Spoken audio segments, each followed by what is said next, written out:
Imaginez un instant que vous fassiez quelque chose chaque semaine dans votre cuisine, non pas par négligence, mais par souci d'économie, de praticité et de respect pour la nourriture.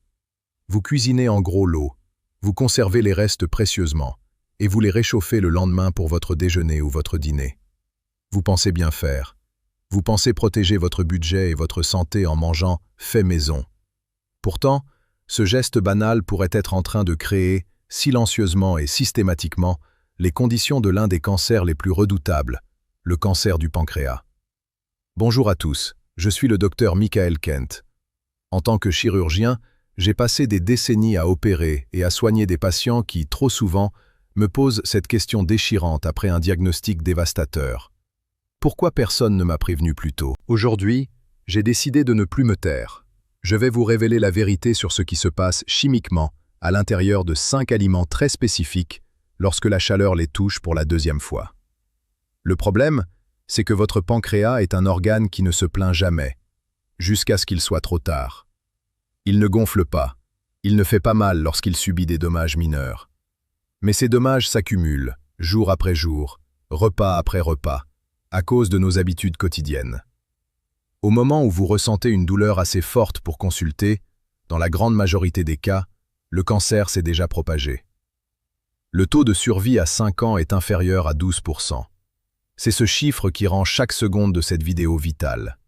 Au moins 3 des 5 aliments dont nous allons parler se trouvent probablement dans votre réfrigérateur en ce moment même, attendant d'être réchauffés ce soir. Restez avec moi car nous allons décomposer la science médico-légale de votre cuisine pour transformer votre manière de manger et de protéger votre longévité.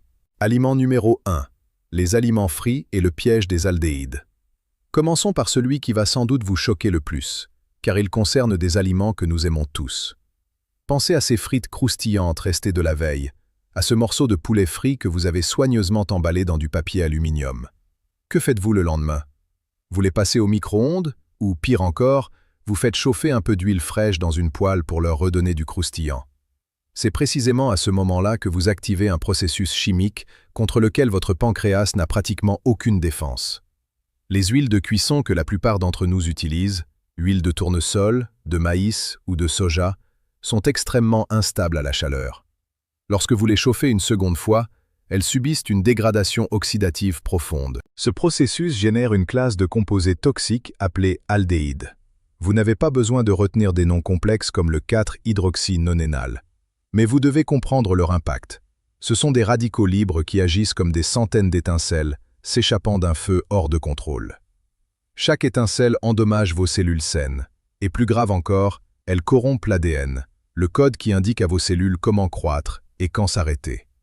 Lorsque ce code est suffisamment altéré, la cellule cesse de suivre les instructions et commence à se multiplier de manière anarchique. C'est ainsi que le cancer commence. Le pancréas est particulièrement vulnérable à cette attaque chimique. Lorsque vous consommez des aliments chargés d'aldéhydes, votre corps déclenche une réponse inflammatoire massive pour tenter de contenir les dégâts. Mais si vous réchauffez des aliments frits plusieurs fois par semaine, votre corps n'a jamais l'occasion de désactiver cette inflammation. Un pancréas en état d'inflammation permanente est comme un ouvrier essayant de faire un travail de précision à l'intérieur d'un bâtiment en feu. Finalement, il ne peut plus suivre. Vous ressentez peut-être déjà des signes que vous ignorez. Une lourdeur sourde dans le haut de l'abdomen après les repas, une fatigue inexpliquée ou un inconfort vague sous les côtes que vous appelez mauvaise digestion. La solution du Dr Kent pour les aliments frits. Règle d'or. Ne réchauffez jamais d'aliments frits dans de l'huile, qu'elle soit fraîche ou ancienne. Utilisez la chaleur sèche. Préférez un four traditionnel à 180 degrés ou une friteuse à air, air fryer. La chaleur sèche redonne de la texture sans ajouter de nouveaux dommages chimiques. L'huile est à usage unique. Si vous faites frire quelque chose aujourd'hui, jetez l'huile aujourd'hui. Le choix est simple. Le prix d'une bouteille d'huile contre le risque d'un cancer du pancréas. Aliment numéro 2. Les légumes verts feuillus et le danger des nitrosamines. Le deuxième aliment sur notre liste va vous surprendre encore plus. Il figure sur toutes les listes de super aliments. Il est recommandé par tous les experts en nutrition, et j'ai moi-même encouragé mes patients à en manger davantage pendant des années. Imaginez un dimanche soir. Vous préparez une magnifique poêlée d'épinards frais avec de l'ail et de l'huile d'olive. Vous vous sentez bien, vous mangez sainement. vous mettez les restes au réfrigérateur. Le lundi midi, vous les passez 90 secondes au micro-ondes. L'odeur est la même, le goût aussi. Mais ce deuxième cycle de chaleur vient de déclencher une réaction chimique que l'Organisation mondiale de la santé lie directement au risque de cancer. Tous les légumes verts feuillus, épinards, choux frisés, kale, blettes, roquettes, contiennent des composés naturels appelés nitrates. Frais, ils sont totalement inoffensifs. Mais lorsque vous cuisez ces légumes et que vous les laissez reposer, les bactéries présentes naturellement commencent à transformer ces nitrates en nitrites. C'est lors du réchauffage que le danger devient réel. Sous l'effet de la chaleur, ces nitrites réagissent avec les acides aminés de l'aliment pour former des nitrosamines. Retenez bien ce mot. Le Centre international de recherche sur le cancer classe les nitrosamines comme des cancérigènes probables pour l'homme. Elles sont génotoxiques, ce qui signifie qu'elles pénètrent au cœur de vos cellules pour endommager votre ADN de l'intérieur. Considérez votre ADN comme le plan directeur de votre corps. Les nitrosamines sont comme quelqu'un qui s'introduirait chaque nuit dans la salle des plans pour effacer une mesure ou changer une instruction. Au fil des ans, ces erreurs accumulées produisent des cellules anormales. Et comme le pancréas est chargé de détoxifier le sang, il se retrouve baigné dans ces composés génotoxiques semaine après semaine, subissant un stress biochimique chronique. La solution du Dr Kent pour les légumes verts: mangez-les froids. Consommez vos restes d'épinards cuits froids dans une salade ou un sandwich. Sans chaleur secondaire, il n'y a pas de formation de nitrosamines et tous les nutriments restent présents. Cuisinez à la demande. Ne préparez que la quantité que vous allez manger immédiatement. Un seul réchauffage maximum. Si vous devez absolument les réchauffer, ne le faites qu'une seule fois. Chaque cycle supplémentaire multiplie la formation de nitrosamines. Aliment numéro 3. Le riz est la menace invisible de Bacillus cereus. Le troisième aliment est sans doute le plus innocent en apparence. Il n'a pas d'odeur forte, pas de goût suspect, et pourtant, le danger qu'il contient est indétectable par vos sens. Je parle du riz. Presque tout le monde prépare du riz en grande quantité pour gagner du temps. Mais dès l'instant où le riz cesse de cuire et commence à refroidir, un processus biologique silencieux s'enclenche. Le riz cru contient souvent des spores d'une bactérie appelée Bacillus cereus. La cuisson tue les bactéries actives, mais elle ne touche pas aux spores. Les spores sont des structures de survie ultra résistantes. L'eau bouillante ne peut pas les détruire. Elles attendent simplement que la température descende dans leur zone idéale de multiplication, ce qui correspond exactement à la température de votre plan de travail de cuisine. Pendant que le riz refroidit lentement, les spores se réveillent, se multiplient et produisent des toxines. Voici le détail crucial. L'une de ces toxines est thermostable. Cela signifie que lorsque vous passez votre riz au micro-ondes le lendemain, vous tuez peut-être les bactéries vivantes, mais la toxine, elle, reste intacte. C'est comme si une usine de produits toxiques fonctionnait dans votre sous-sol. Vous fermez l'usine, le micro-ondes tue la bactérie, mais les barils de produits chimiques déjà produits sont toujours là dans votre assiette. Quel est le lien avec le pancréas? Une exposition répétée, même à de faibles niveaux de ces toxines, crée une inflammation chronique de l'intestin. La science a cartographié ce qu'on appelle l'axe intestin-pancréas. Ces deux organes partagent un approvisionnement sanguin et des voies de signalisation inflammatoire. Un intestin chroniquement enflammé envoie des signaux de détresse directement à votre pancréas, augmentant le risque de dommages à long terme. La solution du Dr Kent pour le riz. Refroidissement rapide. Refroidissez le riz dans l'heure qui suit la cuisson. Étalez-le sur une plaque large pour augmenter la surface de contact et accélérer le refroidissement. La règle des 24 heures. Ne conservez pas le riz plus de 24 heures au réfrigérateur. Réchauffage intense. Assurez-vous que le riz est brûlant et dégage de la vapeur de part en part lors du réchauffage, et ne le réchauffez qu'une seule fois. Aliment numéro 4. Le poulet et le problème des zones froides.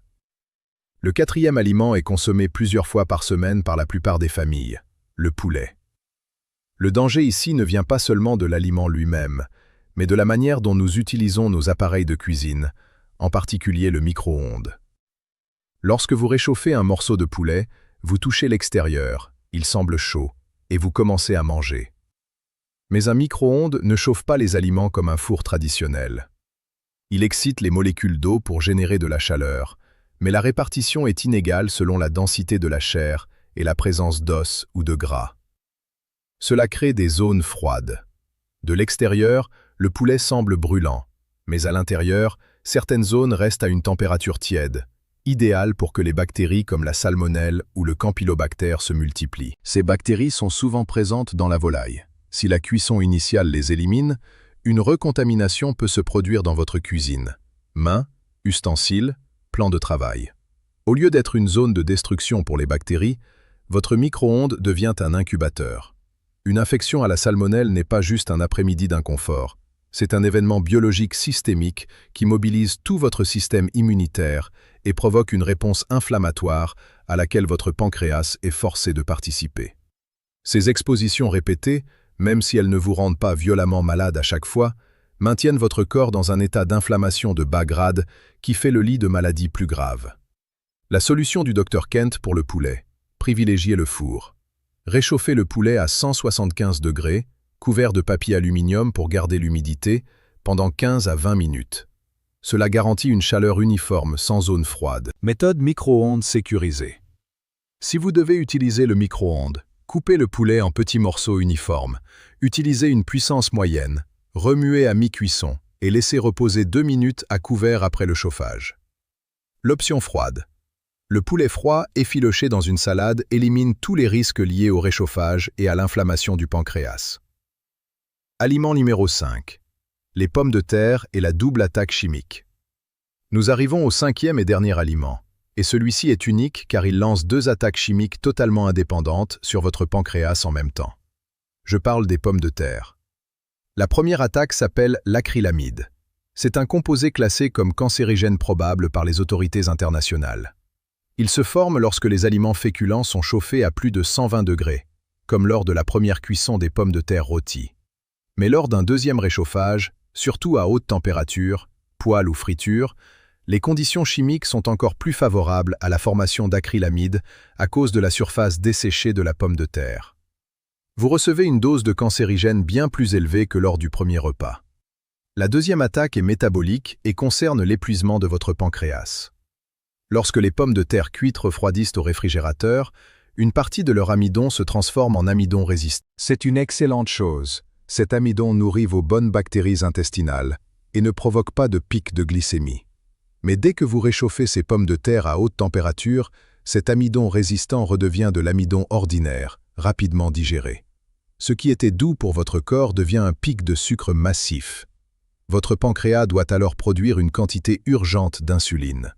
Répétez cela 3 fois par semaine pendant des années, et vos cellules productrices d'insuline s'épuisent et se dégradent. Cet épuisement est une voie documentée vers les conditions qui précèdent le cancer du pancréas. La solution du Dr Kent pour les pommes de terre. La salade de pommes de terre est reine. Consommez vos pommes de terre cuites froides, avec de l'huile d'olive et des herbes. Vous conservez l'amidon résistant, vous évitez l'acrylamide supplémentaire, et votre pancréas vous remerciera. Réchauffage doux. Si vous les voulez chaudes, préférez la vapeur ou une chaleur très basse juste pour enlever le froid. Interdiction de refroidir. Ne faites jamais refroidir une pomme de terre déjà cuite. Conclusion. Reprendre le contrôle de sa cuisine. Nous avons passé en revue ces 5 aliments, et je sais que cela peut paraître effrayant. Mais mon but aujourd'hui n'est pas de vous paralyser par la peur, mais de vous donner le pouvoir de choisir. Le corps humain possède une capacité de récupération qui m'humilie encore après toutes ces années de médecine. L'inflammation chronique peut diminuer. Les cellules endommagées sont constamment remplacées. Chaque meilleur choix que vous faites à partir de ce soir est un pas dans la bonne direction. Rappelez-vous ces règles simples. Aliments frits, chaleur sèche, four, air fryer, jamais d'huile. Légumes verts, mangez-les froids ou cuisinez à la demande. Riz, refroidissez vite, mangez dans les 24 heures. Poulet, four traditionnel ou mangez-le froid. Pommes de terre, froid pour l'amidon résistant ou réchauffage très doux. Votre pancréas travaille pour vous, en silence, chaque jour de votre vie, sans jamais rien demander en retour. Commencez à lui donner quelque chose en retour dès ce soir. Si cette vidéo vous a apporté une valeur réelle, pensez à une personne que vous aimez, votre mère, votre partenaire, un ami qui réchauffe son riz tous les jours, et envoyez-lui ce lien dès maintenant. Ce simple partage pourrait être l'information la plus importante de leur journée. Prenez soin de vous. Je suis le Dr Michael Kent, et on se retrouve dans la prochaine vidéo. Note finale. Ce script respecte scrupuleusement les informations médicales et les conseils de sécurité alimentaire fournis dans les sources, tout en adoptant le style narratif et empathique demandé. Les citations renvoient aux segments spécifiques des transcriptions sources.